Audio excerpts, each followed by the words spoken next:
दादा बोला. बरं.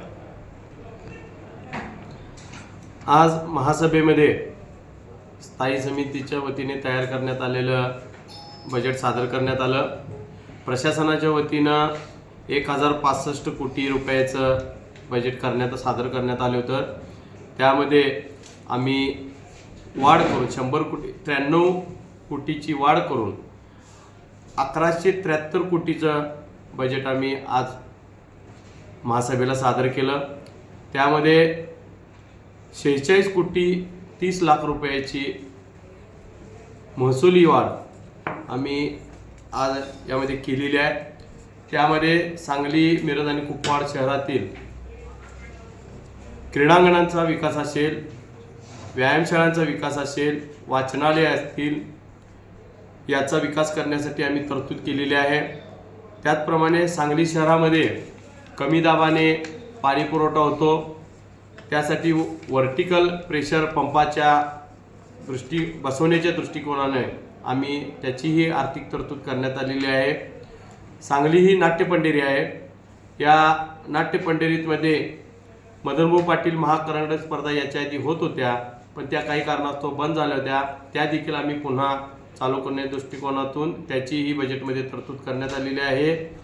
त्याचप्रमाणे सांगली, मिरज, कुपवाड शहर या ठिकाणी तिन्ही शहरांच्या प्रवेशद्वाराच्या ठिकाणी कमानी मोठ्या उभा करण्यासाठी आम्ही बजेटमध्ये तरतूद करण्यात आलेली आहे. सांगली शहरातील मोक्याच्या जागा विकसित करण्याच्या दृष्टिकोनातून त्या ठिकाणी शॉपिंग कॉम्प्लेक्स उभा करण्याचा आमचा मनोदय आहे. त्यासाठी देखील तरतूद करण्यात आलेली आहे. शहरातील सांगली, मिरज,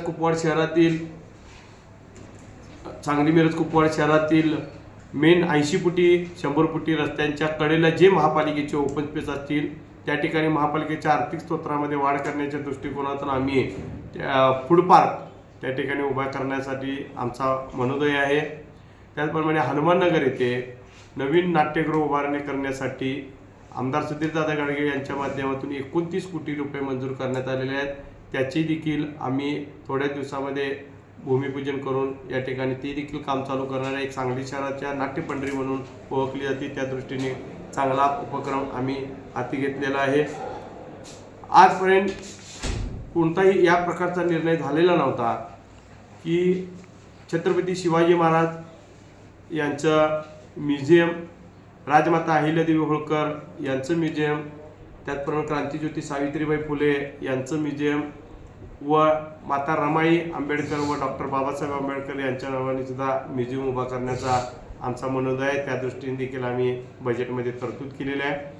चाणक्यपुरी या ठिकाणी 1 एकरचा ओपन स्पेस आहे, त्या ठिकाणी आपण साई सृष्टी उभा करतोय व लक्ष्मी मंदिरजवळ अजिंक्य हाऊसिंग सोसायटीमध्ये एक अर्धा एकरचा ओपन स्पेस आहे, त्या ठिकाणी आम्ही शिवसृष्टी उभा करतोय.